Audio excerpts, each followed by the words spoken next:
Hello guys, आपल्या blog मध्ये तुमचं स्वागत करतो। आज आपण चालू अकोल्याला। हे आपली गाडी एक्स्ट्रीम 160। आज आपल्या अकोल्याला पेपर आहे। तर गाईज, हा आपला पातूर अकोला या साईडचा, आणि इकडं नागपूर टू मुंबई या साईडनं रस्ता आहे। इथून ह्यो रस्ता आहे, जो समृद्धी महामार्ग ह्यो हायवे इकून।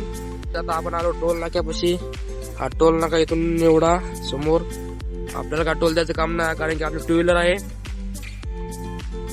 आता आपण हायवे पासून समोर आपले जे आपला पेपर आहे, तर एक्झाम सेंटर समोर 10 ते 15 किलोमीटर अंतर आहे। आणि आपण 2 मिनिटं ब्रेक घेतला, थांबलो ते होमा। ते बाद आपण समोर जाऊ। तो गाईज, आता आपण आलो एक्झाम सेंटरला आपल्या। इथं आपला एक्झाम आहे, पेपर। आणि इथून सर्व आहे, पायकून इकडे सर्व मुलं। तिथं आपली एक्स्ट्रीम उभी आहे, एक्स्ट्रीम होमा। ते सेंटर आपलं कापशीमध्ये येते। गाईज, आता आपली एक्झाम झालेली आहे, पेपर गेला आपण। आता हे सेंटर आपलं इथून आपला पेपर नेमका पेपर सुटलेला आहे। आपण आपली एक्स्ट्रीम 160 डायरेक्ट हायवे स्टेशन नाश्ता विस्टा करून डायरेक्ट समोर बघू शकता बौद्ध विहार आहे। तर आपण आज जाऊ तथागत भगवान गौतम बुद्ध यांची मूर्ती।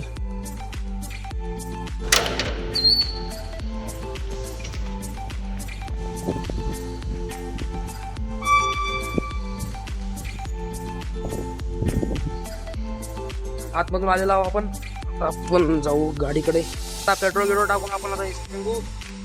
गाडीमध्ये पेट्रोल टाकलं का हॅलो, मालेगाव मध्ये मालेगावचा फेमस वडा वडा ओमा इथे बसेल आहे। आता आपण वडेगिरी नाश्ता इष्टा केला। हॅलो गाईज, आता आपण चाललो रिसोर्टला। कवट्यावरून कपडे किती बदलून आपली गाडी आहे, आपल्या भावाकडे द्यायची आहे। आपली गाडी घेतली आपण स्प्लेंडर। आपल्याला गुपचूप चालत आहे। आता आपण गाडी घेतली आणि पाणीपुरी वगैरे खाऊन समोर आता चाललो कवठ्याला। पाहू शकता आपल्याला संध्याकाळ झालेली आहे। तरी आता पुढचा ब्लॉग समोर येईल, तरी आता बाय।